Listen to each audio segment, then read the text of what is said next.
क्या आपको पता है कि कैंडिला का मात्रक क्या होता है? क्या आपको पता है कि कैंडिला का मात्रक क्या होगा?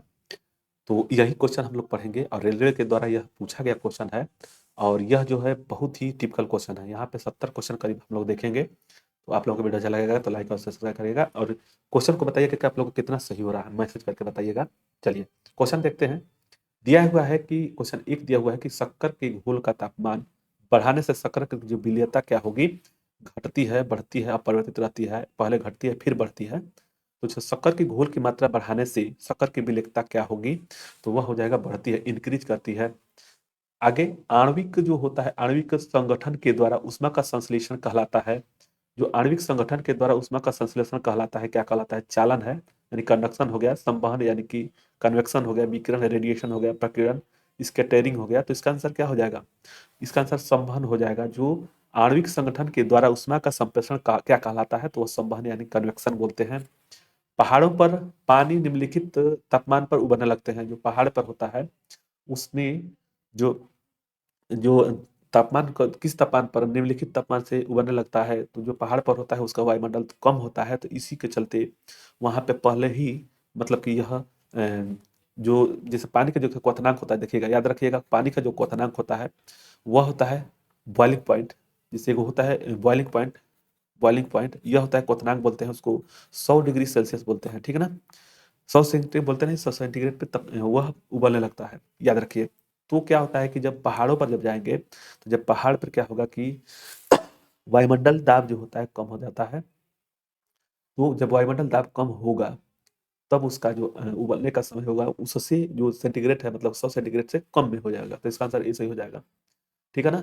तो पहाड़ों पर जो निम्नलिखित जो पानी है निम्नलिखित तापमान उबलने लगता है, तो यानी कि 100 से नीचे जो कम होगा उससे पर ही वह उबलने लगता है। किस फ़ारेनहाइट और सेल्सियस का मान समान होता है? याद रखिएगा, फ़ारेनहाइट और सेल्सियस का मान समान कब होगा? तो -40 डिग्री सेल्सियस होता है, फ़ारेनहाइट होता है। इसका आंसर सी सही हो जाएगा, यानी कि 4 का आंसर सी सही हो जाएगा। इसमें याद रखिएगा जो हिमांक पॉइंट है, यानी कि हिमांक एचपी बोलते हैं, और बॉइलिंग पॉइंट, ठीक है ना। ये पानी जो होता है ना, यानी कि सेल्सियस में जो होता है, सेल्सियस में याद रखिएगा, सेल्सियस में वह होता है 0 डिग्री सेल्सियस से 100 डिग्री सेल्सियस के बीच में होता है। और फ़ारेनहाइट में जो होता है वह 32 फ़ारेनहाइट से लेकर के 212 होता है। इन दोनों के बीच का जो अंतर होता है, देखिए इसमें फ़ारेनहाइट में 180 होता है और इसमें 100 होता है। और इसी को लेकर के अगर फ़ारेनहाइट को सेल्सियस में चेंज करने के लिए जब हम लोग करेंगे तो देखिए इसका क्या होता है, सेल्सियस -0 इसमें जो अंतर होता है 100 और इसी के बराबर में होता है 200, मतलब कि फ़ारेनहाइट -32 और बटा में 180। इसी के बराबर में अगर हमको, जैसे मान लीजिए फ़ारेनहाइट दे दिया तो इससे हम इसमें आ सकते हैं, और सेल्सियस अगर दे दिया तो इसको हम फ़ारेनहाइट में चेंज कर सकते हैं। तो इसी ऐसा ही सूत्र है, 4 प्रकार के होते हैं। माने जैसे फ़ारेनहाइट हो गया, सेल्सियस हो गया, केल्विन हो गया, रोमर हो गया, ठीक है। और एक और आया है इस समय। तो इसका आंसर क्या हो जाएगा? किस फ़ारेनहाइट यानी सेल्सियस मान का समान बराबर होगा? तो -14 हो जाएगा। तापमान को कितनी कम कर देने से उसकी गैस शून्य आयतन घेरेगी? जो शून्य का आयतन घेरेगी, तो -273 होता है। इसका आंसर सी सही हो जाएगा, 5 का सी सही हो जाएगा, जिसको परम ताप शून्य बोलते हैं। परम ताप शून्य बोलते हैं, शून्य ताप शून्य, परम ताप शून्य बोलते हैं इसको, याद रखिएगा। जो आयतन जो घट घिरेगी तो -273 होता है। नेक्स्ट है कैंडिला का मात्रक है। जब हम लोग यही पर क्वेश्चन पूछे थे कि कैंडिला का मात्रक क्या होता है, तो इसका आंसर है जो ज्योति तीव्रता होता है। जैसे कि देखिए, कैंडल मतलब कि जलाएंगे तो हमारे आंख पर ज्योति पड़ेगी, तो उसको जैसे कि ताकेंगे तो तीव्रता आएगी ना, वही मान के चलिए इसको। उसी तरह से समझ लीजिए इसको कि कैंडेला का मात्रक ज्योति तीव्रता होता है। 1 ग्राम वाले पदार्थ का तापमान 1 डिग्री सेल्सियस बदलने के लिए आवश्यक ऊष्मा की आवश्यकता को मात्रा को क्या कहते हैं? जिसे 1 ग्राम जो है सेंटीग्रेड में बदलने के लिए, मैंने 1 ग्राम पदार्थ है उसमें से एक तापमान को 1 सेंटीग्रेड बदलने के लिए ऊष्मा को क्या कहेंगे? ऊर्जा कहेंगे, विशिष्ट ऊष्मा, गुप्त ऊष्मा, या इनमें से कोई नहीं। तो 7 का आंसर हो जाएगा विशिष्ट ऊष्मा बोलते हैं, स्पेसिफिक हीट बोलते हैं। यक्ष किरणें पार नहीं कर सकती हैं। जो यक्ष की किरणें हैं जो पार नहीं कर सकती हैं लकड़ी को, मानव अस्थि को, मांस को, त्वचा को। तो देखिए त्वचा तो पार कर जाता है, जैसे हम लोग के शरीर में देखते हैं एक्सरा होता है तो मांस को इसको जो से छेद रहता है ना, जैसे टूटा रहता है तो उसमें से पार कर जाता है, यानी कि अस्थि को पार नहीं कर पाता है। इसका आंसर ए हो जाएगा, बी हो जाएगा। ह्यूमन बोन होता है। वाट घंटा इकाई है, वाट प्रति घंटा इकाई है किसका, ऊर्जा का, विद्युत का, धारा का, विभव का। तो 9 का आंसर हो जाएगा बी, विद्युत की, यानी इलेक्ट्रिसिटी की जो है वाट घंटा होता है। वातानुकूलन जो होता है, वातानुकूलन प्रणाली नियंत्रित करती है, जो वातानुकूलन प्रणाली नियंत्रित करती है तापमान को, आर्द्रता को, वायु वेग को, उपयुक्त सभी को। तो इसका आंसर डी से हो जाएगा, उपयुक्त सभी को, जो वातानुकूलन प्रणाली नियंत्रित करती है तापमान को, टेम्परेचर को, ह्यूमिडिटी को, एयर वेलोसिटी को। देखिए दिया हुआ 11 नंबर क्वेश्चन की जब हम रबड़ के गद्दे वाली सीट पर बैठते हैं अथवा गद्दे पर लेटते हैं तो उसका आकार परिवर्तित हो जाता है। रबड़ के गद्दे पर या सीट पर बैठते हैं तो गद्दे पर लेटते हैं तो उसका आकार परिवर्तित हो जाएगा। गतिज ऊर्जा, स्थितिज ऊर्जा, संचित ऊर्जा, विघटन ऊर्जा। तो यह क्या हो जाएगा, गतिज ऊर्जा होगा। नेक्स्ट देखेंगे, परम शून्य ताप पर क्या मतलब कि पानी जमना शुरू हो जाता है, आणविक गति अवरुद्ध हो जाती है, सभी गैसें द्रव में बदल जाती है, उपयुक्त सभी।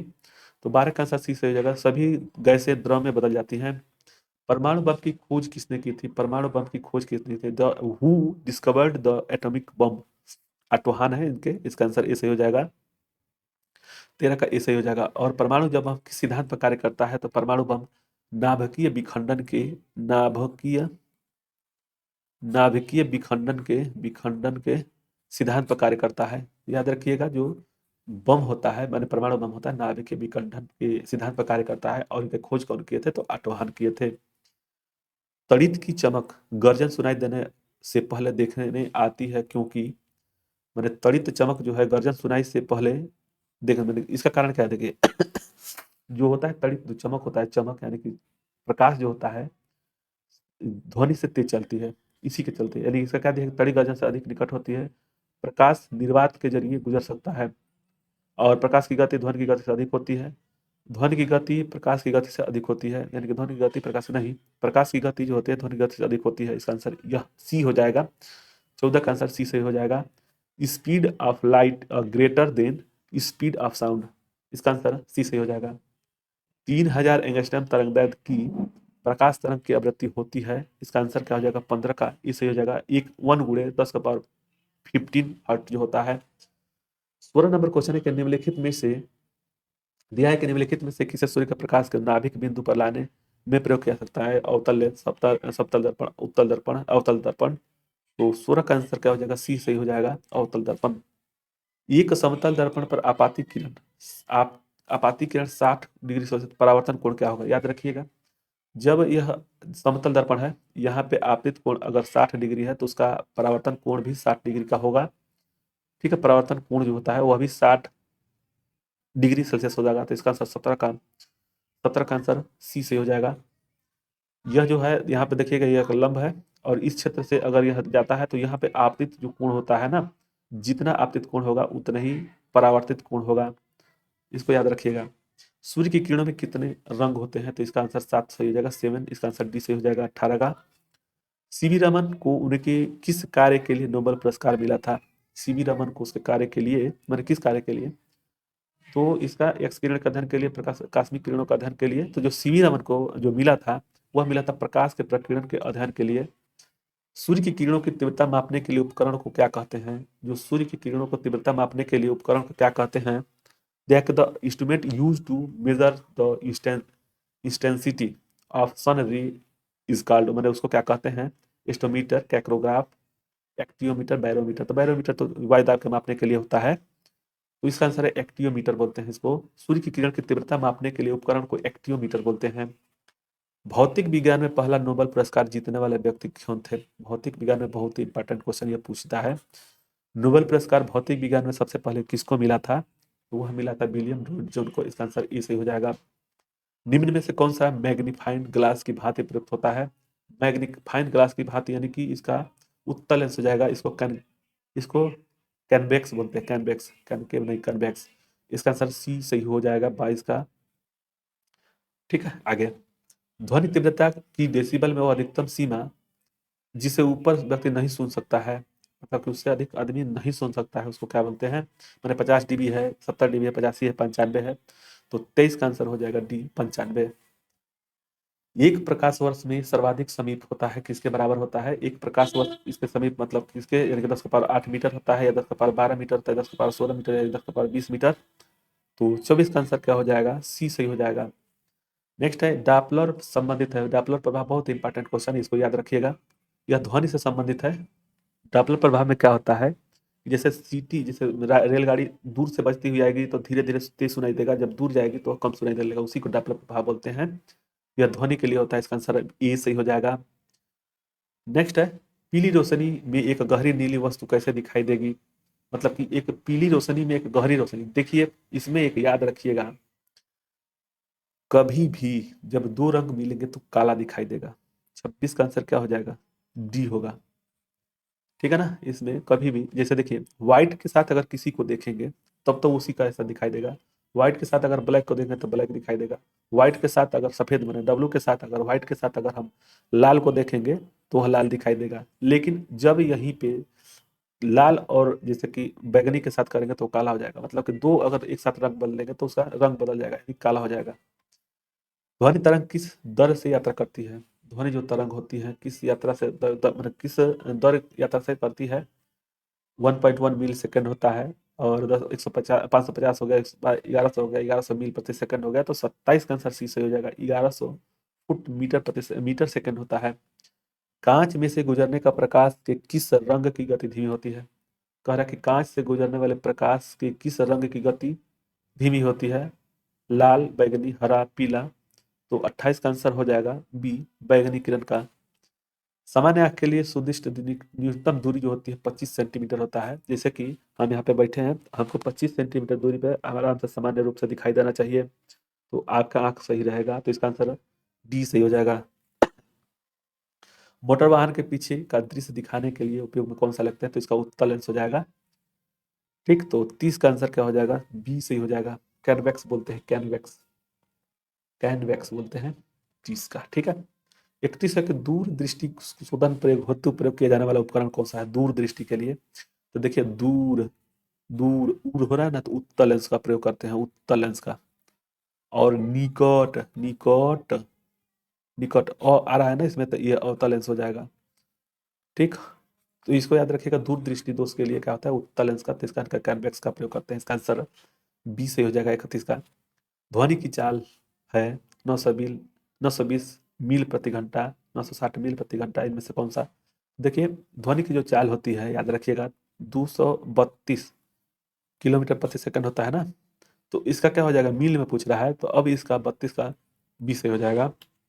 कैमरे के किस प्रकार का लेंस उपयोग में लिया जाता है, जो कैमरे में किस प्रकार का लेंस का प्रयोग करता है, तो उत्तल लेंस का प्रयोग करते हैं, 33 का ए से हो जाएगा, कैनवैक्स बोलते हैं। स्थिर ताप पर कंडक्टर में वहनशील तरंग दोनों छोरों के बीच महत्वपूर्ण अंतर के अनुपात है, उसको कहते हैं क्या, जूल का नियम, ओम का नियम, लेंज का नियम या फैराडे का नियम, तो 34 का आंसर ए सही हो जाएगा, जूल का नियम है, इसका आंसर ए सही हो जाएगा। एक वस्तु को कहाँ रखा जाए कि उसकी, 35 नंबर क्वेश्चन है कि एक वस्तु को कहाँ रखा जाए ताकि उसकी एक मूल तथा आभासी उन्नतोदर यानी कि लेंस द्वारा समान आकार में पाई जाती सके, तो इसको क्या करेंगे, दिया है कि लेंस और उसके बीच के मैंने लेंस और उसके फोकस बीच के फोकस दूरी पर, फोकस दूरी पर 34 35 का आंसर हो जाएगा अनंत पर, इसको अनंत पर रखेंगे तो वह उन्नतोदर में लेंस के द्वारा समान आकार में दिखाई पाई जा सकती है। प्रकाश के ध्रुवण की घटना में यह सिद्ध होता है कि प्रकाश की तरंगे, प्रकाश में ध्रुवण की घटना से यह सिद्ध होता है कि प्रकाश की तरंगे क्या हो जाएगा, तो यह हो जाएगा अनुप्रस्थ तरंगे होती हैं।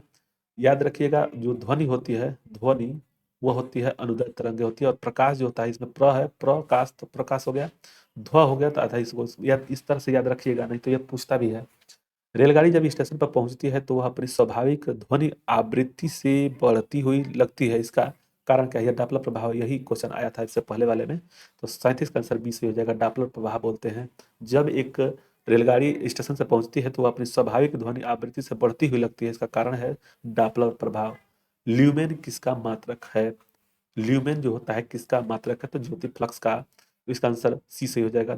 ल्यूमेन जो होता है ज्योति फ्लक्स हो जाएगा, ल्यूमेन फ्लक्स होता है। निकट दृष्टि दोष व्यक्ति को चश्मे में प्रयोग किया जाता है, निकट, निकट हो गया, तो इसमें अवतल लेंस हो जाएगा, इसमें दूर दृष्टि के लिए होता है, यह निकट के लिए होता है, याद रखिएगा।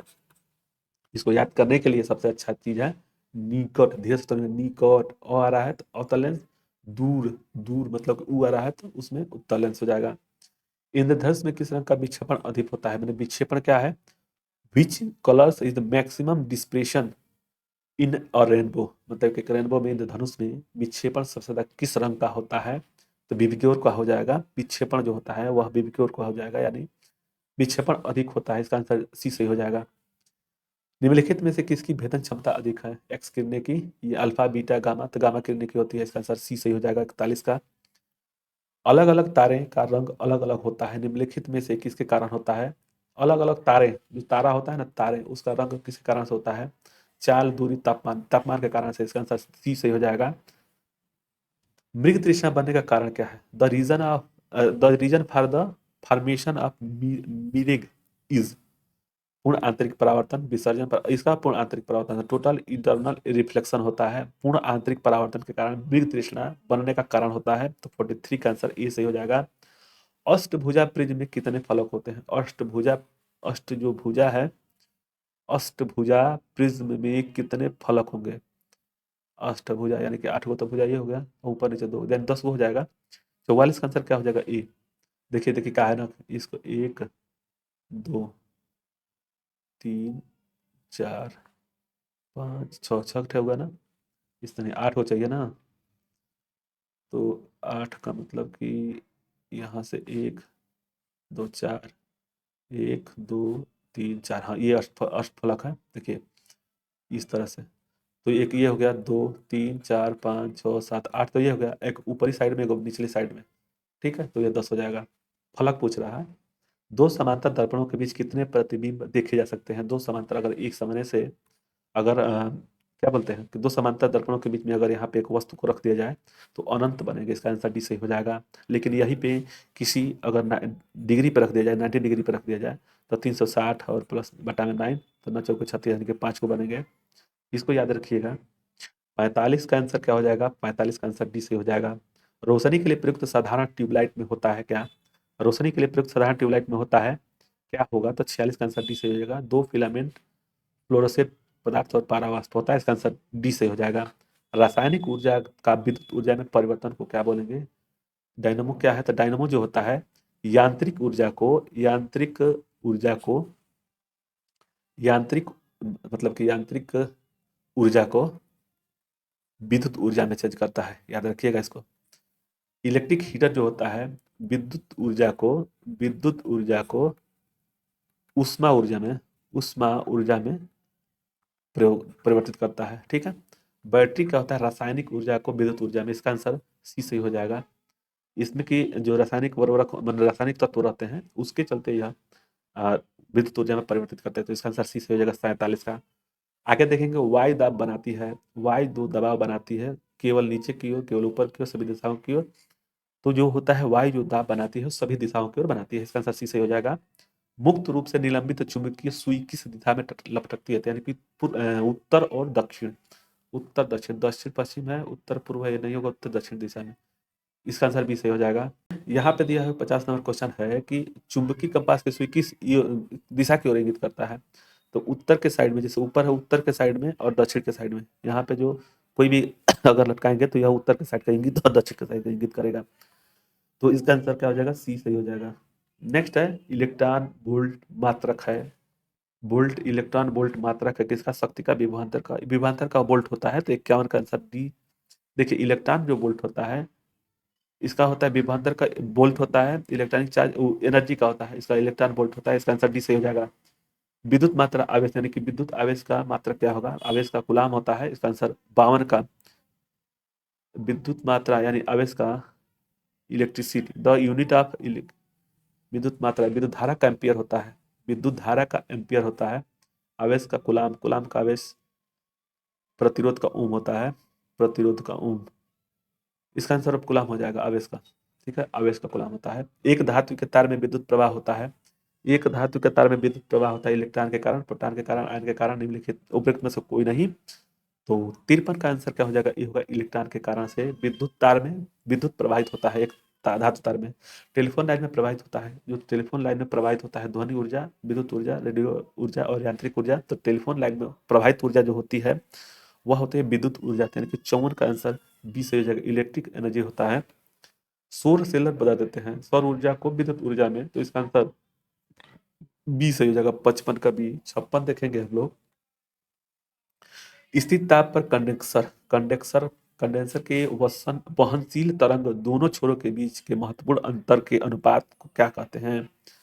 यह है कि स्थिर तापमान पर कंडक्टर के वहनशील तरंग दोनों छोरों के बीच महत्वपूर्ण अंतर के अनुपात में क्या कहते हैं? जूल का नियम, ओम, लेंज और फैराडे।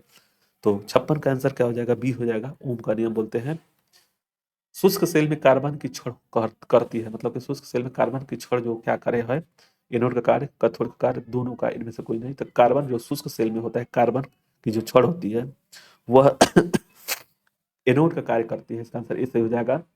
विद्युत धारा के चुंबकीय प्रकाश सर्वप्रथम अवलोकित किया गया।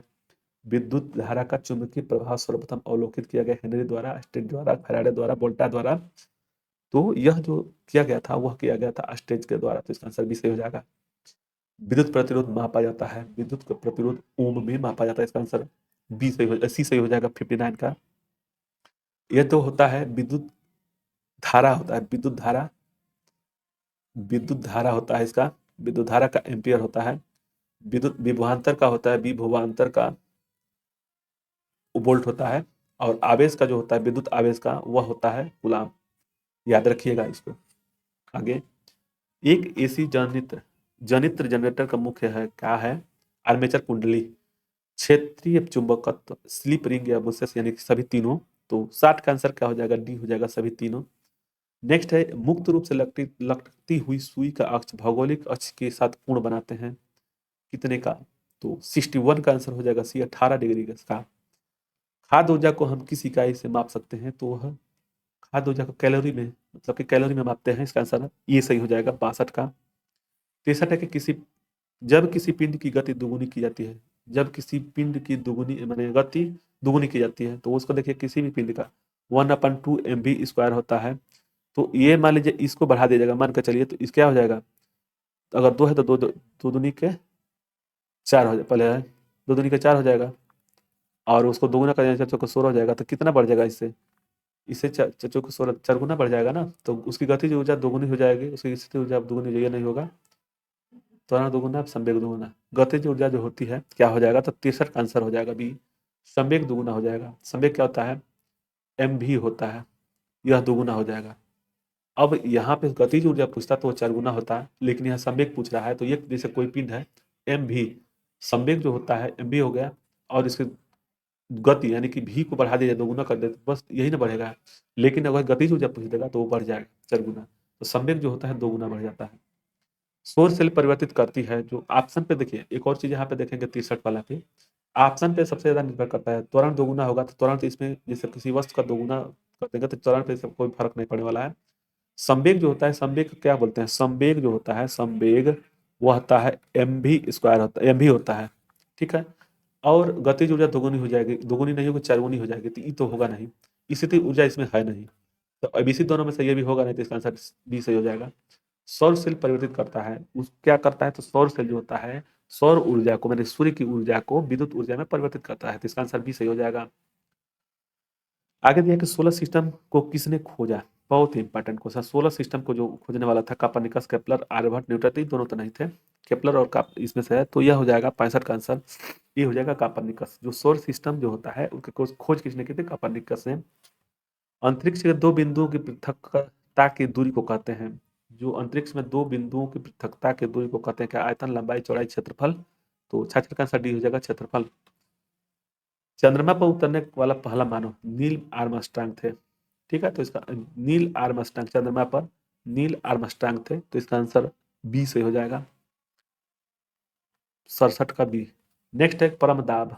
परम दाब कितना होगा? तो यह गेज दाब प्लस 1 बार होता है, गेज दाब प्लस 1 बार। तो इसका आंसर ए सही हो जाएगा।